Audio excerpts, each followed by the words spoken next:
Hi there, it's Jane. I just want to talk to you about the images that you submitted back in September for the theme of gold.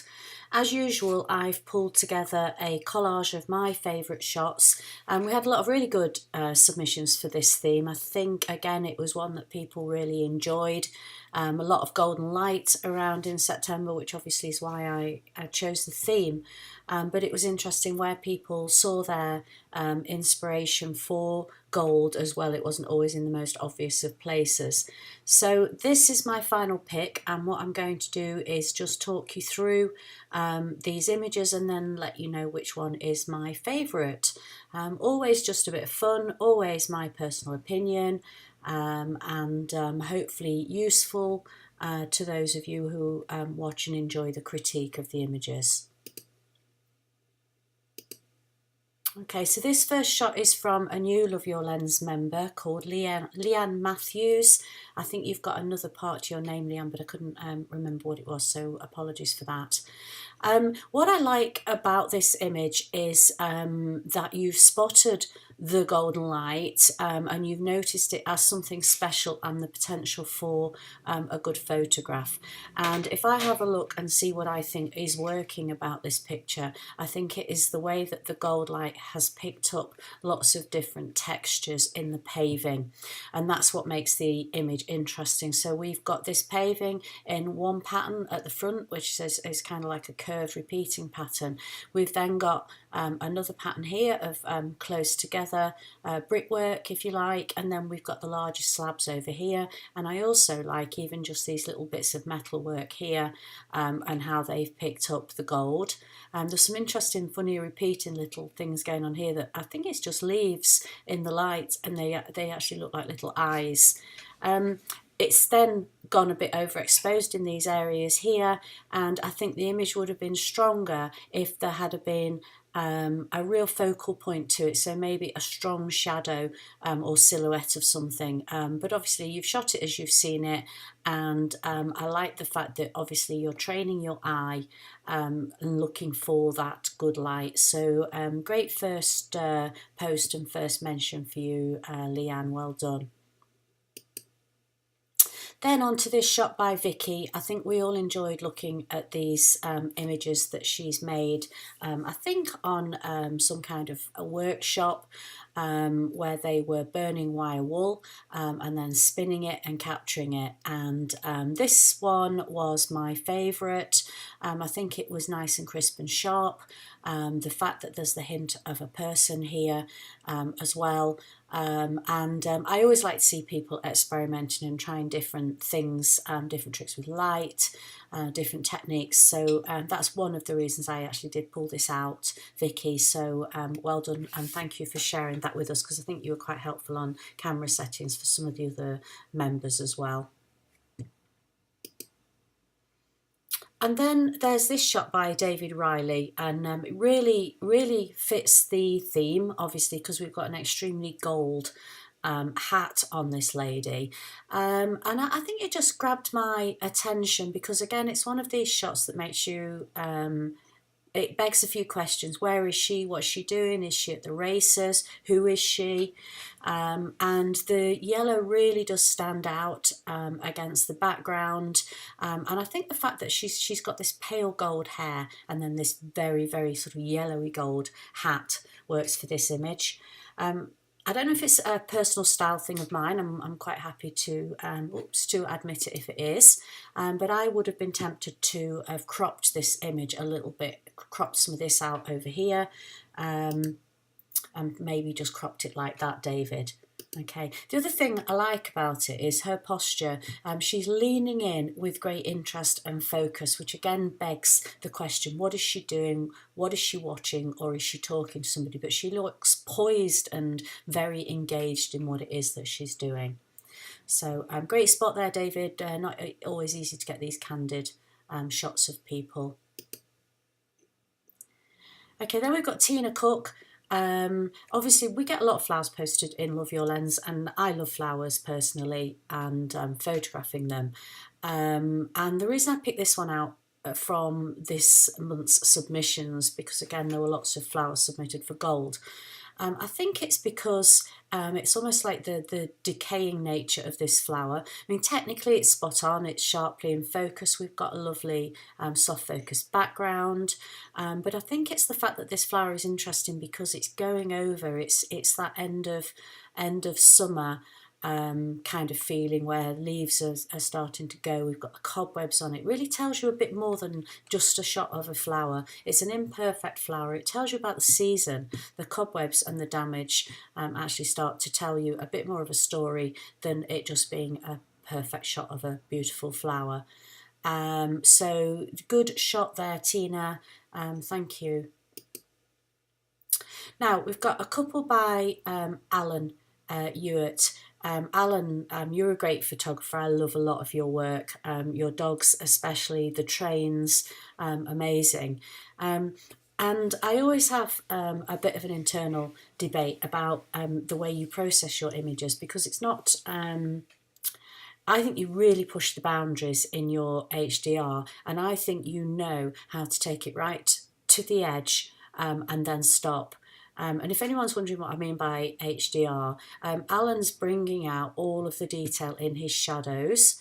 So when you look in the image, the shadows, there are no particularly really dark shadows. This picture did not look like this when, this scene did not look like this when Alan shot it. He's lifted the shadows and he's brought out details in the brighter areas, and it makes them look slightly surreal. And some people take this too far, and Alan is within a hair's breadth of taking it too far, but he doesn't. He stops just in time. It's not everybody's cup of tea, but I think the way Alan delivers it on certain shots is really interesting and really nice. The sky's fantastic on this shot, and the texture and movement in this water, particularly the foreground here, is beautiful. So yeah, very engaging, Alan, and I'm sure it'll give people some pause for thought when they have a look at it. And again, you've done the same thing on this bird, and it has become, you know, your trademark style. It's good to have that sort of, when people look at a picture, go, yep, that's Alan's.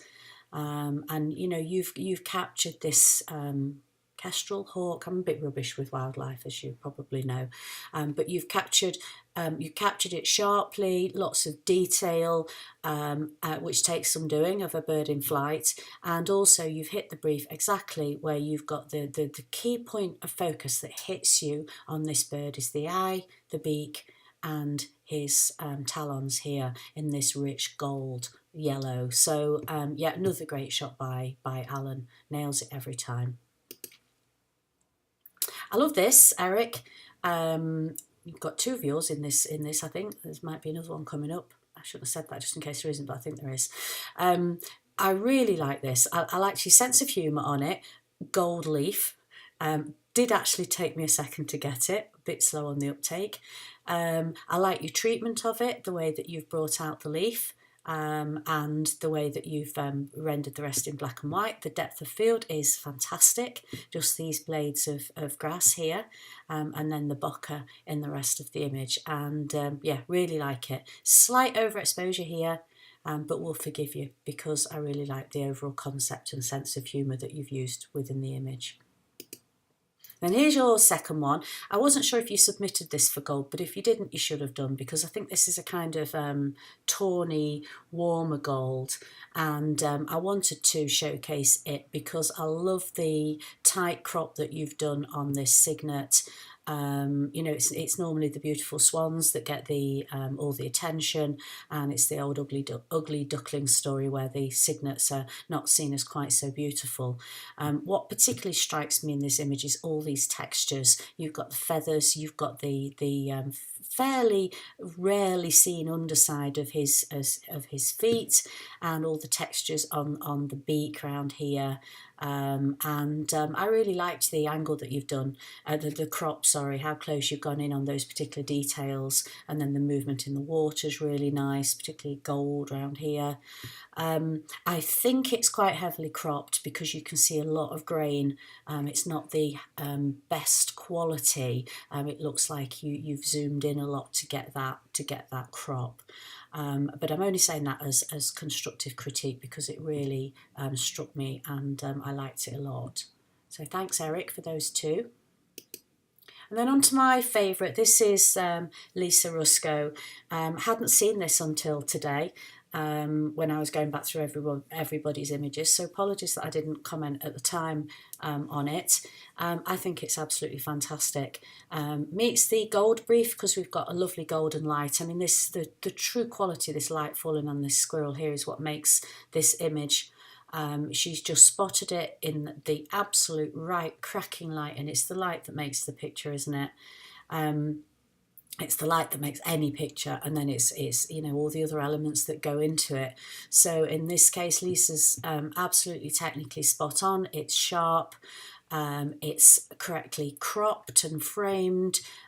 She's put it in this case, subject is in the centre. That absolutely works with this then framing of the tree that he's just popped out behind.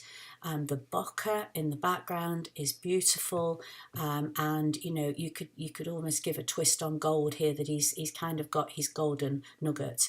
It's making me think of Ice Age, the squirrel or whatever it is in that movie that goes chasing after the golden nut the whole time, and always fails to get it. But perhaps that's just me. Anyway, really liked this image, piqued my interest, ticked all the boxes for me, and is my favourite for the theme for September.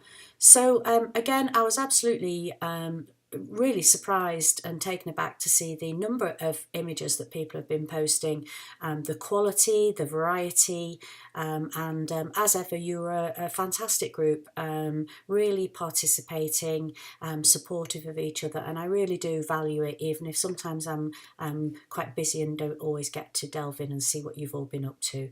So thank you very much, and good luck with all the images that you're posting for Autumn Light this month, which is similar in some respects, but I think it was just too good an opportunity to miss while we've got this beautiful month of October. So make sure that your images really say autumn. Don't just submit images that just say nice light. Let's give them a real autumn feel to them, so that the story is something to do with autumn. That would be great. And I'll be talking to you again at the end of the month, which will race round before we know it. So have a good month, and happy shooting, and speak to you all soon.